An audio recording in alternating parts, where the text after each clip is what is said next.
नगर पालिका और नगर निगम चुनाव के नतीजे आ जाने के बाद अब कांग्रेस पार्टी ने मंथन शुरू कर दिया है। दरअसल आपको बता दें, भूपेंद्र सिंह हुड्डा को हाईकमान से संदेश मिल चुका है, 2024 की तैयारियों में जुट जाइए। क्योंकि अब थोड़ा ही समय बाकी है लोकसभा चुनाव के लिए भी, क्योंकि हरियाणा में विधानसभा चुनाव 2024 में होने, उससे पहले हरियाणा के अंदर लोकसभा के चुनाव पूरे भारत के अंदर होंगे। यानी उसकी तैयारियों के लिए कांग्रेस ने अब भूपेंद्र सिंह हुड्डा को सीधा संदेश दे दिया है कि जो नेता नाराज हैं उनको मनाया जाए, और जो नेता लगातार जमीनी स्तर पर काम कर रहे हैं उनको कहीं ना कहीं हौसला दिया जाए, ताकि आने वाले समय में कांग्रेस में जो गुटबाजी चल रही है वो हाईकमान के पास ना पहुंचे। यदि कोई छोटा मोटा मसला किसी नेताओं के बीच होता है तो वो मिल बैठ करके सुलझाया जा सकता है, और यही बात हरियाणा से CWC की सदस्य कुमारी शैलजा ने भी कही थी।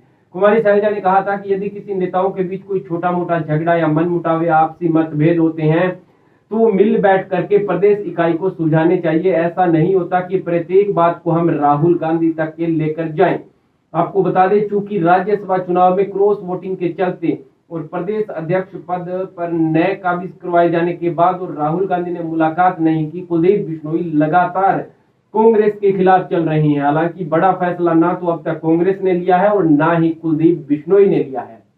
दरअसल भूपेंद्र सिंह हुड्डा लगातार इस बात को लेकर के सक्रिय है कि कुलदीप बिश्नोई जो है कांग्रेस में रहे, लेकिन ऐसा होना स्वाभाविक नहीं है, ऐसा होना संभव नहीं है, क्योंकि कुलदीप बिश्नोई लगातार भूपेंद्र सिंह हुड्डा को हाशिए पर और निशाने पर लेते रहे हैं, और आने वाले समय में वो बड़ा फैसला ले सकते हैं। क्या फैसला लेंगे कुछ ही दिनों में पता चल जाएगा। लेकिन बात यहाँ पर कांग्रेस पार्टी जिस प्रकार से उन्होंने अपनी रणनीति के तहत नगर पालिका और नगर निगम चुनाव लड़े हैं, कहीं ना कहीं भूपेंद्र सिंह हुड्डा का कद हाईकमान की नजरों में और बढ़ गया है, क्योंकि हाईकमान अच्छी तरह से जानता था। और भूपेंद्र सिंह हुड्डा की रणनीति यदि सिंबल पर चुनाव लड़ लेते तो कांग्रेस पार्टी में फिर से गुटबाजी फैल सकती थी।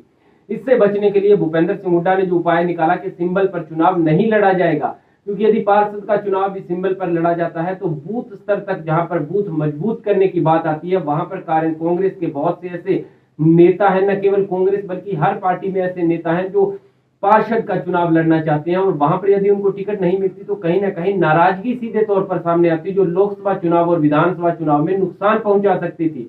जिससे बचने के लिए भूपेंद्र सिंह हुड्डा ने जो नया तरीका निकाला कि सिंबल पर चुनाव नहीं लड़ा जाएगा, जो भी प्रत्याशी होगा कांग्रेस पार्टी से सबको समर्थन दिया जाएगा, और ऐसा ही हुआ है। यानी कांग्रेस पार्टी के किसी बड़े नेता ने किसी के समर्थन में एक तरफा लहर नहीं चलाई, ना ही कोई वोट मांगे। सभी जो उनके समर्थित प्रत्याशी थे उनके पक्ष में वोट मांगे, मत का अपील की, लेकिन जीते या हारे वो एक अलग बात है, क्योंकि उनके कई पार्षद और कई चेयरमैन प्रत्याशी खड़े थे, जिसको लेकर के भूपेंद्र सिंह हुड्डा ने भी खुलासा किया है।